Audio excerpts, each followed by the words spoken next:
In the winter of 1856, the town of Sutton's Ford, Texas, learned a lesson it would never forget. The dead do not always stay buried. The Brazos River ran low that year, its muddy banks cracked and pale like old scars. Cotton fields stretched outward in every direction, stripped bare by the season, their skeletal stalks rattling in the cold wind. Sutton's Ford was not a large town, barely a church, a general store, a jailhouse, and a handful of whitewashed homes, but it was proud in the way small places often are, proud of its order, proud of its rules, proud of knowing exactly who belonged where. Sara Sutton did not belong anywhere. She was 17 when they said she died. Born enslaved on the Sutton plantation, Sara had grown up beneath the same roof that bore the family name, though never as family. Her mother, Ruth, cooked in the main house kitchen until sickness bent her spine and took her voice. No one remembered Sarah's father. Most of the men did not last long enough to leave memories behind. What people remembered about Sara was her silence. She was not mute. She spoke when spoken to, answered questions plainly, followed orders quickly. But she never volunteered words, never begged, never cried out when the lash found her back. Her eyes, dark and steady, unsettled people. They had the unnerving habit of holding a gaze just a second longer than expected. Mrs. Eleanor Sutton disliked it most of all. Girls like her carry trouble, she once told the preacher's wife. They think too much. In the autumn of 1856, trouble came swiftly. A bonfire broke out on the eastern edge of the plantation late one night. By the time the flames were noticed, 2 mules were dead, a wagon reduced to blackened iron, and half the hay supply lost. The cause was never proven, but blame was immediate. Sara was accused before dawn. No trial followed. No witnesses were questioned. In Sutton's Ford's accusation was often enough. They said she ran. Men were sent into the woods with dogs before the sun had fully risen. The hounds found her footprints near the riverbank. The tracks ended abruptly in mud and reeds. By midday, the men returned empty-handed. By evening, a body was found. It lay tangled in roots near the water, face down, hair matted with blood and river-silt. One arm was bent at an unnatural angle. The dress matched what Sara had worn the night before. The doctor barely examined her. Drowned, he said. Head injury from the fall. It happens. Mrs. Sutton watched from the porch as they carried the body away. She felt no relief, only irritation that the matter had taken so long. They buried Sara in an unmarked grave beyond the tree line, where enslaved people were laid to rest without stone or name. Ruth was not allowed to attend. By the time she was told, the earth had already been packed down. Sara Sutton was declared dead. Life in Sutton's Ford resumed its rhythm. Until 3 weeks later, it was just before dawn when Thomas Beale, the night watchman, saw her. She stood at the edge of the road leading into town, barefoot, her dress dark and torn, hair looser on her shoulders, mist curled around her ankles, rising from the river behind her. At first, Bell thought she was a trick of exhaustion. He blinked hard, rubbed his eyes. She did not disappear. Her face was pale, thinner than before, but unmistakable. There was a long, dark scar along her temple that had not been there in life. Bell's rifle slipped from his hands and struck the dirt. "Lord, preserve me," he whispered. Sara looked at him calmly. "I need water," she said. Her voice was low, steady, and very much alive. Bell ran. By the time the sun rose, half the town had heard the story. By noon, everyone had. Some said Bell was drunk. Others said grief and guilt had driven him mad. A few crossed themselves and muttered about spirits, curses, and sins left unpaid. Mrs. Sutton dismissed it all. "She's dead," she said sharply. "I saw her buried." But that night, the dogs on the plantation refused to stop barking. They barked at the woods, at the river, at shadows, and in the slave quarters, whispers spread like wildfire. Sara's back. Ruth heard the rumor from a trembling girl who pressed both hands to her mouth after speaking, as if afraid the words might escape and be punished. Ruth did not sleep that night. 3 days later, the general store owner claimed he saw a black girl watching him from across the street at dusk. The preacher's son swore someone had been standing outside the church long after midnight.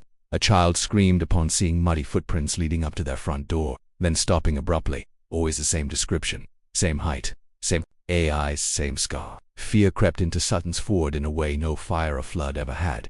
This was not fear of rebellion, not fear of violence. It was fear of the impossible. Then, on the 4th night, Sara Sutton walked into town. She did not hide. She did not run.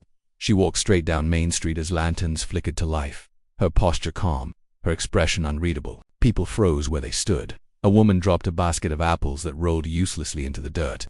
Someone screamed her name. Sara stopped. She turned slowly, meeting their eyes one by one. "I was buried alive," she said. The words settled over the street like ash. Men stepped backward. Women clutched their children. No one moved to touch her. The scar on her head caught the lantern light. a jagged reminder of something violent and unfinished. I did not die, Sara continued, but something else did. No one asked what she meant. No one dared. She turned and walked back toward the river, leaving behind a town that would never again trust the line between life and death. And beneath the fear, beneath the rumors and prayers, a single question began to take root in every mind. A trick, a sick joke. Her husband, James Sutton, said nothing. His face had gone gray since the first report. He poured whiskey with a shaking hand, spilling more than he drank. You saw her buried, Eleanor continued. You signed the record. James swallowed hard. I saw a body. I did not check for breath. Eleanor stopped pacing. What are you saying? I'm saying. He lowered his voice. I'm saying if she lived to Eleanor, then what we did, she was property. Eleanor hissed. And now she's a problem. That word sealed Sara's fate more than any accusation ever had. That night, men were gathered, quietly, carefully. Not in the open, but in barns and back rooms, away from ears that might carry tales. They spoke of ghosts and madness, but underneath it all lay a simpler fear. If Sara Sutton lived, then the lie they had built their world upon cracked wide open. If an enslaved girl could survive the grave, what else could she survive? Orders were given without being written down. Find her. Finish it. The first man who tried did not return. His name was Luke Harrow, known for his strength and cruelty in equal measure. He followed the river alone, convinced that fear would make Sara weak. By dawn, his horse wandered back, riderless, reins tangled, eyes wild. They found Luke 2 days later. He was alive, but he would never speak again. His eyes stared wide, his mouth frozen open, fingers bent backward as if something had forced them that way. No marks of violence showed on his body, no blood, no wounds, only terror. Whispers exploded after that. She's cursed. She's touched by God. She's touched by something else. Ruth finally saw her daughter on the third night. Sara stood at the edge of the quarters, watching the cabins like she once had as a child. Ruth stepped forward slowly, afraid the image would vanish if she moved too fast. Sara, she breathed. Sara turned. For the first time since emerging from the grave, her face softened. Mama. Ruth collapsed into her arms, sobbing against a chest that was thin but warm, undeniably alive. Sara held her, feeling the steady beat of her mother's heart, grounding herself. They buried you, Ruth cried. They buried my baby. I know, Sara said quietly. What are you now? Ruth whispered, pulling back just enough to look at her. Sara did not answer immediately. I don't know, she said at last, but I know what I came back for. Behind them, unseen by either woman, eyes watched from the darkness, and for the first time since Sara's return, the town's fear began to shift not into disbelief or panic, but into something far more dangerous, understanding, because Sara Sutton was not hiding, she was waiting, and whatever secret had pulled her from the grave was not done with Sutton's Ford yet. The man watching from the darkness did not move until Ruth led Sara inside the cabin. Only then did he step back into the trees, careful not to disturb a single branch.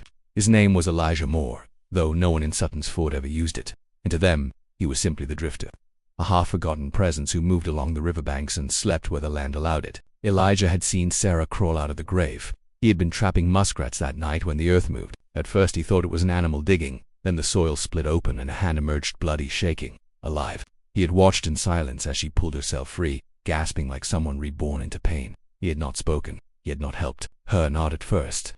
Some things, Elijah believed, were meant to decide their own fate. But when she collapsed by the river, trembling and burning with fever, he left food, then water, then more food. Never a word, never a sound. He had seen many people die in Texas. He had never seen one return. Now the town knew. Inside the Sutton house, panic hardened into resolve. James Sutton sat at the dining table, staring at a candle that had burned dangerously low. Eleanor stood behind him, her hands resting on the back of his chair, fingers digging in as if anchoring herself. She's rallying them, Eleanor said. You know she is. She said nothing, James replied weakly. She doesn't have to. Her breathing is enough. James rubbed his face. We could sell her. Send her far, Louisiana. Mississippi anyway. Eleanor laughed, sharp and brittle. You can't sell a dead girl who walks. Do you think? Word won't spread. Do you think this ends if she leaves? James said nothing. People are already whispering, Eleanor continued. They're looking at us differently, at all of us, if she stays alive. James, this place rots from the inside. What do you want me to do? He asked. Her answer was immediate. End it. Properly.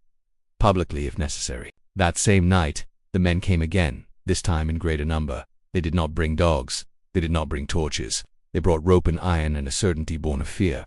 They moved toward the slave quarters, believing numbers would protect them. They were wrong. Sara felled them before they arrived. The sensation came like a tightening behind her eyes, a pressure in her chest that made her sit upright. Outside, the night air shifted. Heartbeats multiplied. Fear, anger, intent, each emotion distinct, each pulsing toward her like a drum. "They're coming," she said. Ruth froze. Hoodum. The quarter stirred.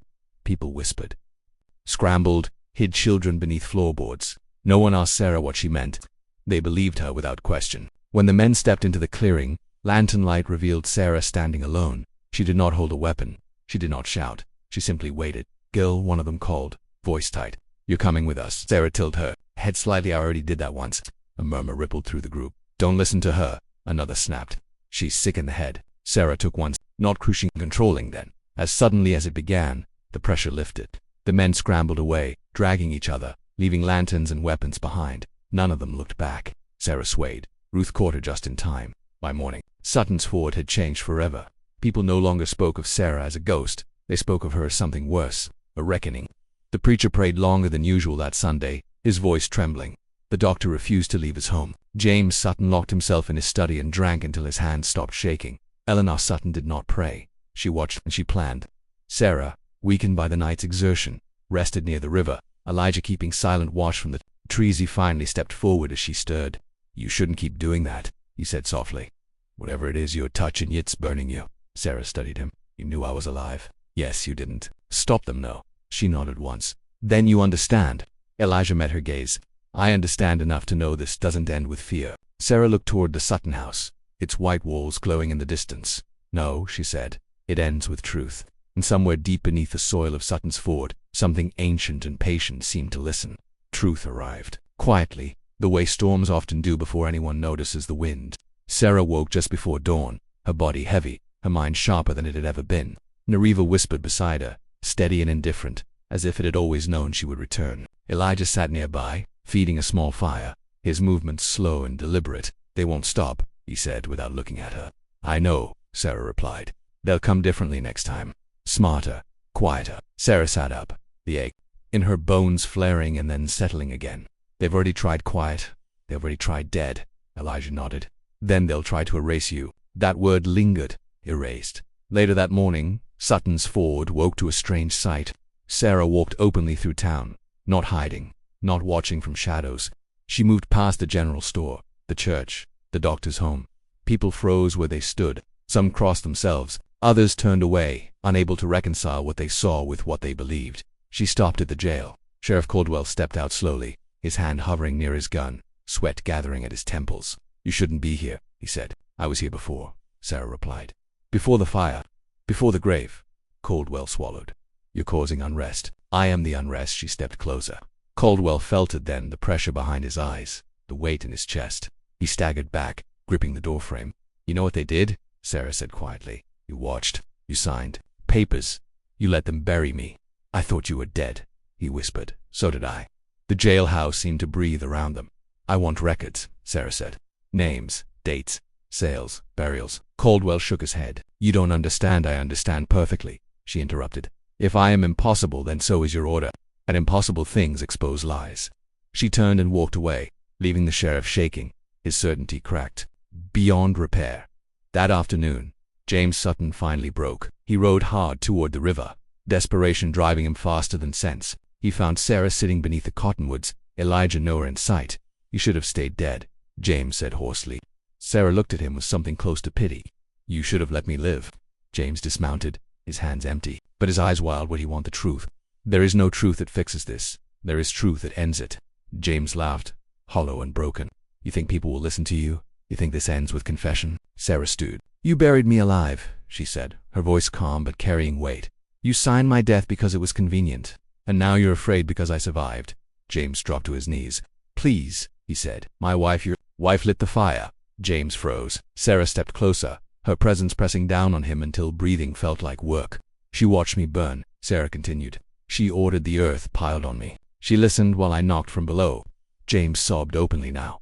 "You want this to end?" Sara asked. He nodded violently. "Then you will speak," she said. "Not in whispers. Not in back rooms. In daylight." The confession spread, faster than fear ever had. By nightfall, Sutton's Ford was no longer divided between believers and doubters. It was divided between those who could live with what they had done and those who could not. Eleanor Sutton tried to flee before dawn. She never made it past the river. No one saw exactly what happened. Some said Eleanor slipped and drowned. Others swore they heard her screaming before the water closed over her. Sara did not watch. She stood on the bank, feeling the river accept what it was given, her chest tight but steady. By the end of the week, Sutton's Ford was emptying. Families packed wagons. Records vanished. The doctor burned his notes. The preacher resigned. The impossible secret had become undeniable. Sara Sutton had not returned to haunt the living. She had returned to end a lie. And as the town emptied, as buildings fell silent, as the river carried away the last echoes of denial, Sara felt the strange force within her finally begin to rest, not gone, but satisfied. She turned away from the ruins, walking toward a future no one there could follow. Some said she disappeared into the west. Others believed she became something more than human. But those who knew better understood the truth was simpler and far more terrifying. She lived, and the world had to change around that fact. The river did not give up Eleanor Sutton's body. By the third day, people stopped searching, not because they believed she was dead, but because no one wanted to find her. The water moved on, as it always had, slow and brown and patient, keeping its secrets the way it always had. But something had shifted beneath its surface. Something older than Sutton's Fort, older than the lies built along its. You came back because the ground couldn't hold what it knew. Sara stared into the flames. That doesn't make sense. It doesn't have to, Elijah replied. Places remember, so do people. You carried more truth than your body could bury. She thought of the moment underground, the pressure, the darkness, the way something inside her had refused to surrender. Not hope, not faith, refusal. Word spread beyond Sutton's Ford. Not a dead girl walking, men dropping to their knees without a hand laid on them. A confession that collapsed an entire town in less than a week. By the end of the month, riders were arriving from neighboring counties, then from farther east. Boys, preachers, men with notebooks who asked questions but never answered any. One of them came with a badge that meant nothing to Sara. He found her near the river, standing barefoot in the mud.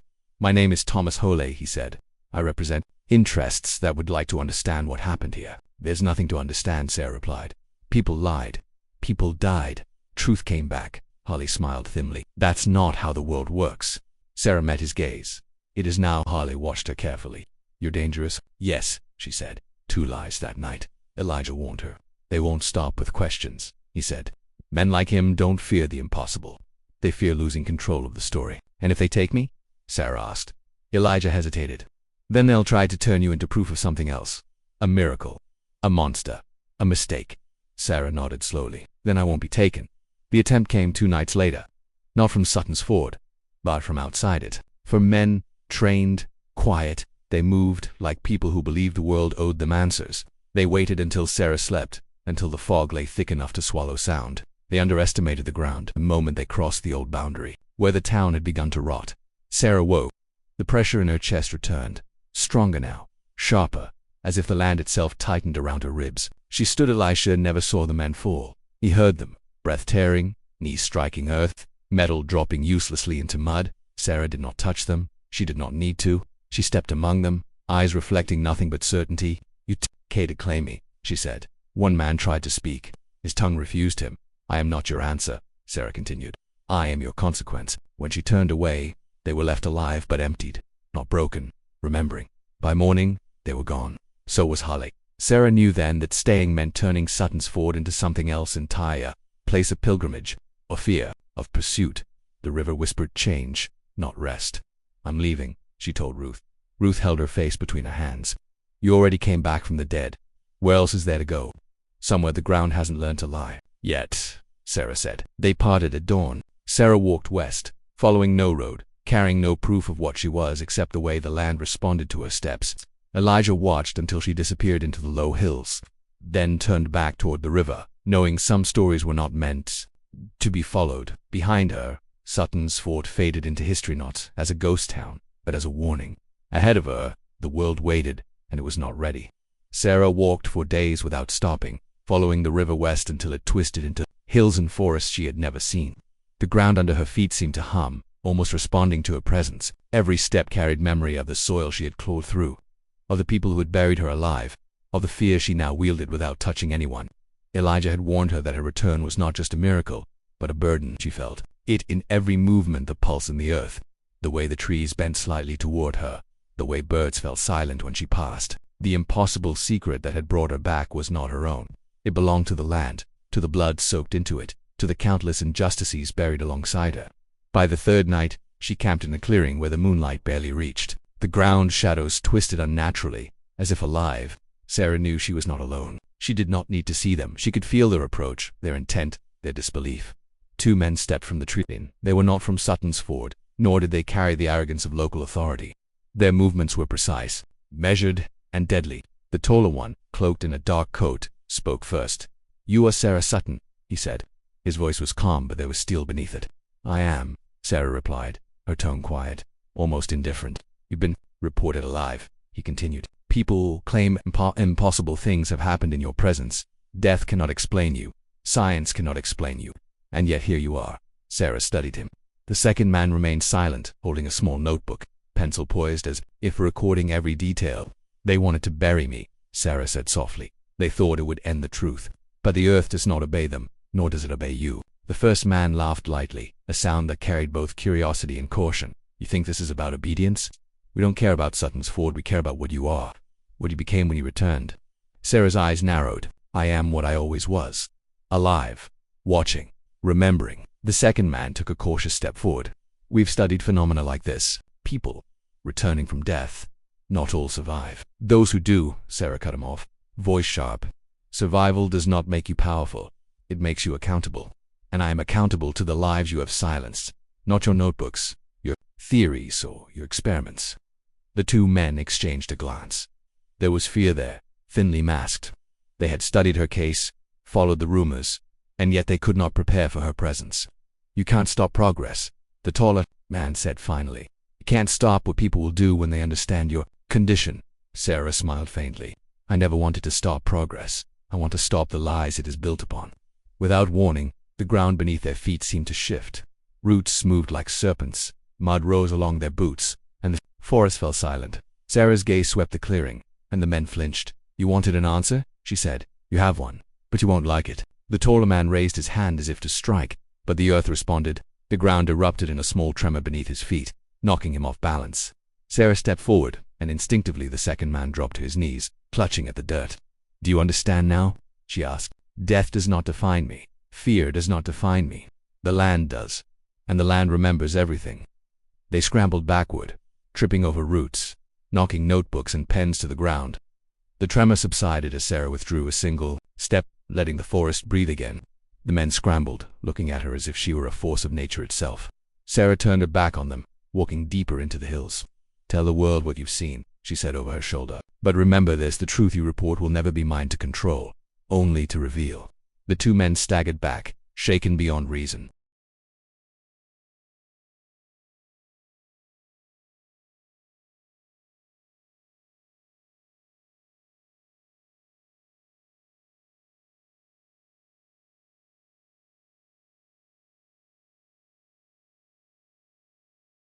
By sunrise, they were gone. Sara pressed on, her path no longer limited by Sutton's Ford or any single town. She was alive in a way that humans could not touch, a force shaped by injustice, memory, and survival. The secret that had brought her back was hers to wield her to let the world fear. And somewhere ahead, in forests untouched and towns unaware, the consequences of her survival were just beginning to ripple outward.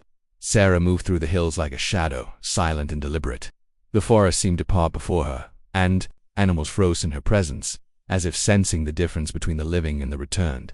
For days she traveled, following no path, sleeping where the earth allowed, eating what the river and trees provided. It was the 7th night when she first felt the mothers who sought her. But not like the men of Sutton's Ford. They were trained, cautious, intelligent. The air shifted subtly before they even entered her line of sight. Footsteps soft, yet deliberate. Intent measurable. She crouched behind a ridge, watching 2 figures moving below.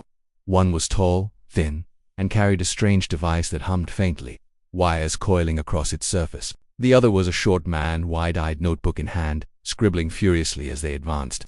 "They've been following reports," Sara murmured to herself. "Reports of the impossible." Her mind sharpened in a way it hadn't before. The impossible wasn't just her survival.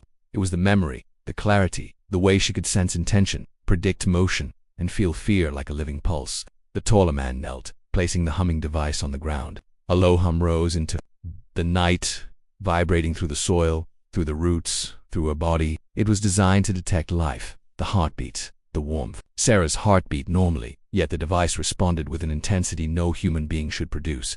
She exhaled slowly, stepping into the clearing. The men froze. Their eyes widened. The short man dropped his pencil. "You're a liar," the tall one said, voice shaky despite his calm tone. Sarah tilted her head. "I was never anything else." The short man scribbled frantically. "This defies everything's physics, biology, even logic." Sarah smiled faintly. "Then perhaps you should learn from it." The tall man tried to take a step forward, hand reaching out. Instinctively, Sara raised her gaze. Suddenly, the ground beneath his feet shifted subtly, roots curling up to trip him. A force she did not need to control consciously guided the land itself. I can't," he stammered, falling to the ground. Sarah walked slowly toward them, her bare feet pressed into the earth. Every step felt deliberate, weighted, as if the land itself lent her strength. "You came here to study me?" she said softly. "To understand me, to control me. You will not succeed." The short man scrambled backward, notebook forgotten. "I only wanted to understand," Sara interrupted. "There is no understanding in what I am. There is only witness. And now, witness will be paid attention to." The night thickened. Shadows stretched unnaturally. Birds and small animals fled silently into the darkness. The taller man, trembling, tried to move, but his legs refused. It was not fear. It was the land itself, bending subtly to her will, to her presence, to the memory of every injustice it had held. Sara lowered her voice. "If you tell anyone what you have seen tonight, they will not believe you. But if you try to capture me," her gaze pierced through them, "you will understand what it means to be powerless in the presence of what you cannot kill." By the time dawn crept into the clearing, the two men were gone. They returned to their towns, their labs, their papers, forever changed. They carried proof that they could not trust their own senses, proof that the impossible could walk, live, and endure.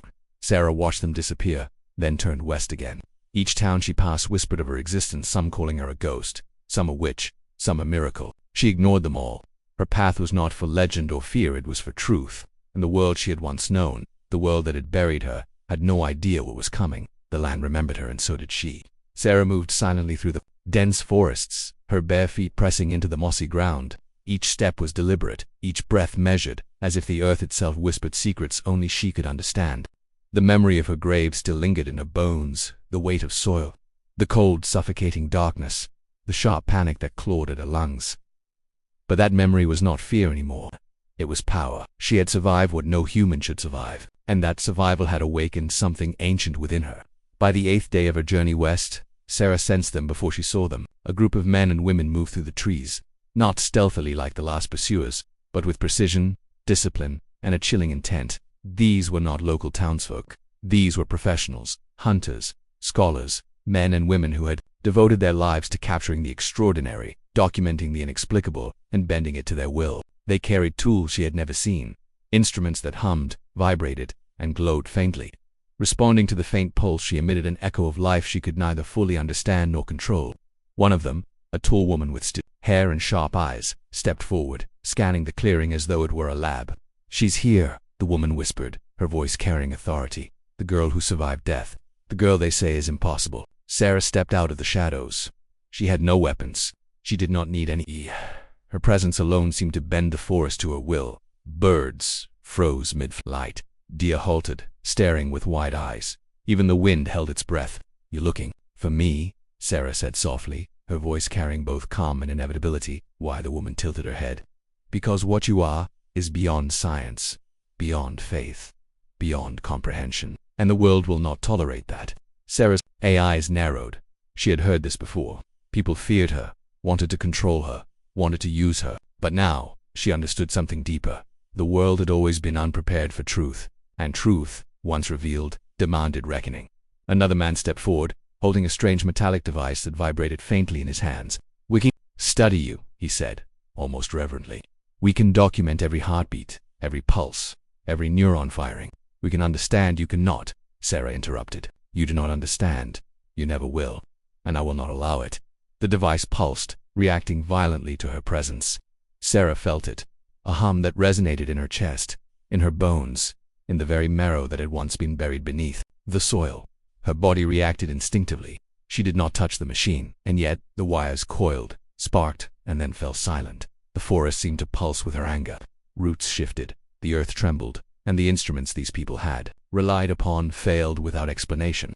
Panic flashed across their faces. They had studied the impossible, documented the extraordinary, yet none had prepared for power that was alive, that remembered, that responded with instinctive intelligence.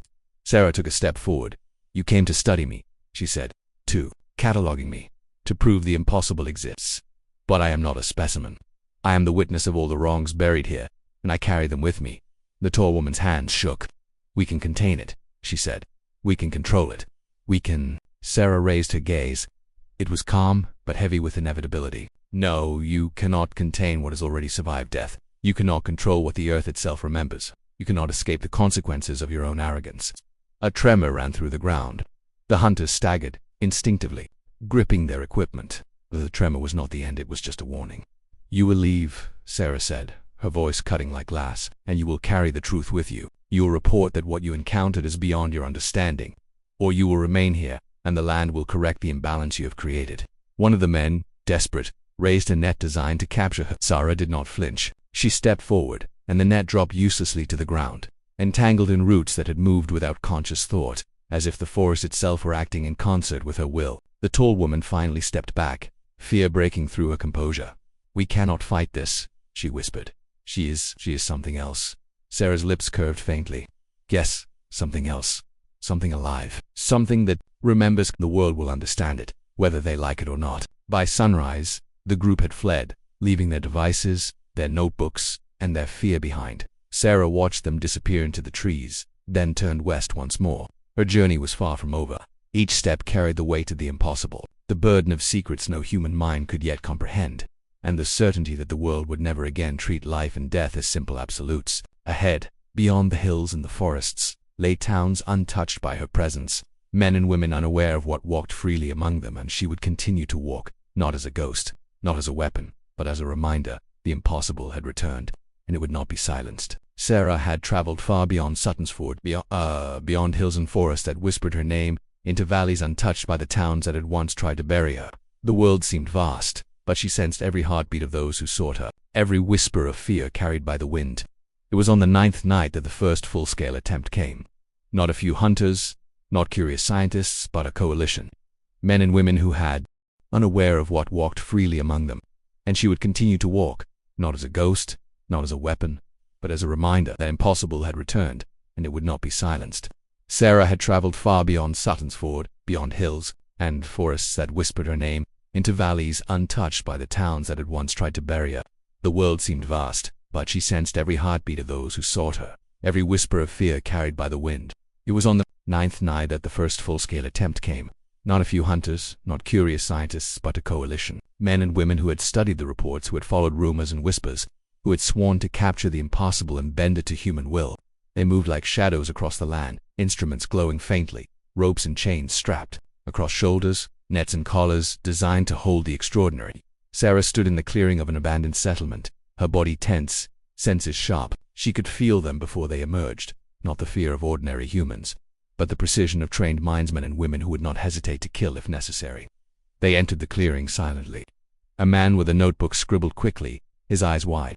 "She's here," he whispered. Sara stepped forward, her bare feet pressing into the dirt. The forest around her seemed to lean closer, listening, breathing with her. Birds fell silent, the wind stilled. Even the river in the distance seemed to pause. "You are Sara Sutton?" one of them said, stepping into the clearing with a net in hand. "We've come to understand you, to bring you in, to study what you are." Sara smiled faintly, the weight of centuries of injustice and survival behind her eyes. "I am not here to be understood," she said. "I am here to remember, to reveal, to hold accountable." The man hesitated, then tried to lunge forward. The earth beneath his feet shifted. Roots curled subtly around his boots, tripping him. Others gasped, stepping back instinctively. Sara did not touch them. She did not need to. The land itself moved for her, responding to the memory of injustice it had absorbed, to the life she had clawed from the grave. "You cannot take me," she said. "I survived. What do you think impossible? You cannot undo that. You cannot contain me. You cannot silence the truth." Panic spread among the group. Instruments whined and failed. Nets tangled in roots. Lanterns sputtered. The impossible was not a trick. It was alive, and it remembered. A tall man raised a rifle. "Shoot her," he shouted. Sara's gaze met his. He froze. His finger trembled on the trigger. Then the rifle dropped from his hands as though unseen force had yanked it away. His knees buckled. Fear, pure and undeniable, consumed him. Another man tried to step forward. Roots snaked from the earth, curling around his boots and wrists, holding him in place without breaking him, leaving him terrified and helpless. Sara took a step forward. Every life you have silenced, every truth you have buried, every injustice you have ignored, your world has been built on the impossible, and now the impossible walks among you. The group stumbled backward, terrified, realizing they were not facing a girl, they were facing a force shaped by survival, memory, and the earth itself. Sara's eyes scanned the clearing. She could feel every heartbeat, every lie, every unspoken fear. "Go," she said, calm but unyielding, "and carry this truth with you. Tell the world that what you sought to control cannot be controlled. Tell them that the girl you thought dead is alive, and she remembers." One by one, they fled. Not a single soul tried to stop her. They ran into the night, into the forests, into towns, unprepared for the impossibility they had witnessed. Sara watched them disappear, then turned west once more. The land beneath her feet hummed with memory, with power, with justice long delayed. She understood now that her survival was not just for herself, but for the impossible truths the world refused to acknowledge. By dawn she had disappeared into the hills.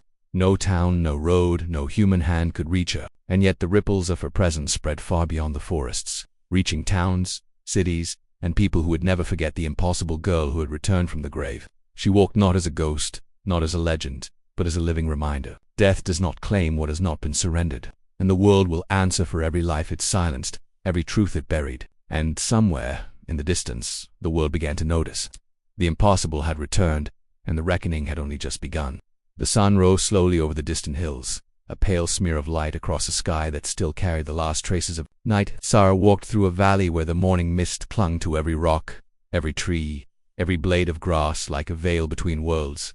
Here, she was not merely walking, she was traversing memory itself. Every footprint she left behind seemed to carry the weight of her survival, the echo of injustice, the pulse of a truth that had been ignored for too long. She paused at a stream, bending to touch the water. It was cold, clear, and carrying the reflection of the sky, yet she noticed something deeper in it. The ripples responded to her touch as if the water itself remembered. She could feel the currents beneath her fingers, carrying whispers of lives that had been buried, hidden, silenced. In that moment she realized that her survival was not just her own, it belonged to them, to everyone who had suffered quietly, invisibly, whose truths had been denied. She drank from the stream, feeling the life it gave, the connection it offered. Every sensation heightened her awareness. Every heartbeat around her became visible in the landscape of her mind. She could feel the presence of people far beyond the valley. Their intentions, their fears, their hopes, and most importantly, their lies. By noon, Sara had crossed the first ridge, the valley behind her fading into a patchwork of green and brown. She was not alone, though she could not see her pursuers. The world had not forgotten her. Men and women who had once hunted her, once studied her, now moved silently across the lands in groups, attempting to locate the impossible. But Sara had learned that they could never reach her directly. They could only approach the truth indirectly, guided by their own ignorance and fear. As the afternoon wore on, she came upon an abandoned village. Its houses were weathered, some partially collapsed, smoke stains marking the past of what had once been life. Sara moved carefully among the ruins, sensing the echoes of those who had lived and died there, the memories of those who had been buried, not just under earth but under deception, clung to the wooden frames of the homes, the cracked walls, the dirt floors. She knelt in what had once been the center square. The sun shifted, and the shadows of broken buildings stretched across her feet. Sara closed her eyes, letting herself feel the weight of history in that place. The pulse beneath her feet throbbed, resonating with her own heartbeat. She understood something profound. Her power, her impossible survival, was not an anomaly. It was a message encoded into the world itself, a force that remembered cruelty and refused to allow it to continue. The wind picked up suddenly, carrying with it the distant sound of footsteps. Sara opened her eyes, sensing more than seeing. 4 figures approached from the north, moving with the confidence of those who believed knowledge gave them the right to take what they wanted. These were no ordinary pursuers. They carried devices, ropes, instruments of measurement and control, each buzzing and clicking, attempting to interpret the unexplainable. Sara rose slowly. Her presence seemed to press down on the clearing, shifting dust, bending grass, altering the rhythm of the wind. The 4 approached cautiously, speaking among themselves in whispers and low tones.